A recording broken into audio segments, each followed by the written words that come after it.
All right, let's jump right in. We're going to talk about something that can totally change how you think about happiness. This is all inspired by the work of Sylvia Boorstein, and trust me, it's a simple idea, but it's an absolute game changer for how you navigate your life. I mean, this is the big one, isn't it? We all ask ourselves this. And so often we get caught looking for it, out there. In a new city, the next promotion, that perfect relationship. But you've been there, right? You finally get the thing you thought would make you happy. And that feeling, it's kind of temporary. There's got to be more to the story. So here's the trap we all fall into. We pour all of our energy into the stuff on the left, arranging our outside world to be just perfect. But the work we're talking about today argues that the real magic, the actual source of deep, lasting joy, it lives entirely on the right side. It's all about our inner response to whatever life decides to throw at us. And this, right here, is a total paradigm shift. It's pretty radical. Instead of trying to control all the crazy, unpredictable stuff out there, which, let's be real, is impossible, you shift your focus inward. You start to cultivate your inner world. And that's the secret. That is the core idea of genuine inner peace. This quote just nails it. It's the whole philosophy in one sentence. Let that sink in for a second. This isn't about pretending challenges don't exist. Not at all. It's about realizing that your power is in your response.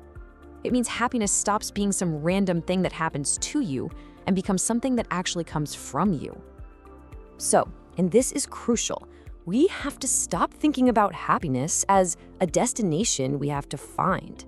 Instead, think of it as a skill. Seriously, just like learning an instrument or getting better at a sport. It's something you actively practice and build day by day through all these small, conscious actions. So you're probably asking, okay, how do I practice this skill? Well, we're given these 5 anchors, and that's a perfect word for them. Think of them as the foundational pillars for your practice. These are the core virtues that when you work on them, keep you steady and centered no matter what storms are raging around you. Okay, so that's the theory, that's the what, but what about the how? How do we actually put this into practice in our real, messy, busy lives? Well, this brings us to a simple 3-part toolkit that you can start using today. It really all boils down to these 3 powerful steps. They're easy to remember, and they cover everything from your inner state to your outer actions. Practice awareness, act with kindness, and reframe your perspective. Let's break down what each one actually looks like. First up, awareness. This is all about tuning in. And it doesn't have to be some huge formal thing. It can be as simple as setting an intention when you wake up, like, today I'm going to meet challenges with patience. Or just pausing for 30 seconds at a crazy afternoon to ask yourself, hey, what am I actually feeling right now? Without judgment. It's about getting to know your own mind. Next, you take that inner awareness and you turn it outward with kindness. And again, this doesn't have to be some grand gesture. Just look at that first point. When you feel irritated at someone, just silently wish them well. That tiny internal shift can completely dissolve your own anger and build a habit of compassion that, guess what, strengthens your own happiness. Okay, I have to say, this one is my favorite because it shows such a powerful pivot. The question on the left, why is this happening to me?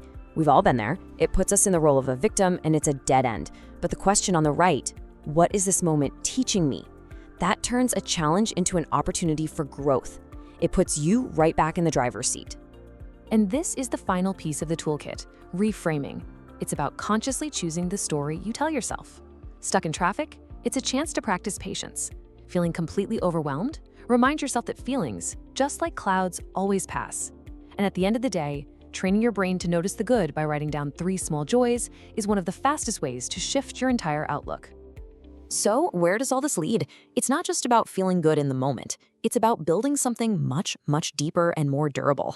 It's about building lasting resilience. If there's one thing you take away from this, let it be this. Stop chasing. Start cultivating. Joy isn't a rare butterfly you have to catch. It's a garden you can tend to every single day with your awareness, your kindness, and your perspective. And the ultimate benefit of tending that garden is a sense of peace that doesn't depend on whether it's sunny or stormy outside. It's a deep internal stability, a resilience that becomes your anchor, making sure that no matter what happens, you have a safe harbor inside yourself. To close this out, I'll leave you with a question to put this into practice right now. Before you move on to the next thing, just take a moment and ask yourself, What is one small joy you can notice today? The taste of your coffee, a text from a friend, the feeling of the sun on your skin? That's it. That's where the practice begins.